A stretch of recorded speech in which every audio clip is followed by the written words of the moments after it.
திங்கக்கிழமை சாயந்தரம் ஒரு 6:15 போதே மழை ஸ்டார்ட் ஆகிட்டு ரொம்ப அதிகமாக தான் இருந்தது. விடிய விடிய நல்ல மழையாக இருந்தது. எப்படியும் செவ்வாய்க்கிழமை லீவ் விட்டுருவாங்கன்னு சொல்லிட்டு காலையில் 6:30 வரையும் நியூஸ் பார்த்துட்டு இருந்தேன். எந்த சேனல்லையுமே லீவ்லாம் எதுவுமே சொல்லலை.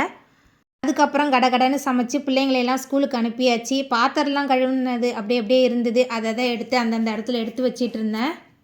கரெக்டாக எடுத்து வைக்கணும். கரெக்டாக எடுத்து வைக்கலைன்னா மூடி ஏதாவது மிஸ் ஆகிடும். அப்புறம் ரொம்ப நேரம் தேடுற மாதிரி இருக்கும். அதனால் பாத்திரத்தை மட்டும் கழுவி கரெக்டாக அந்தந்த இடத்துல எடுத்து வச்சுருவேன்.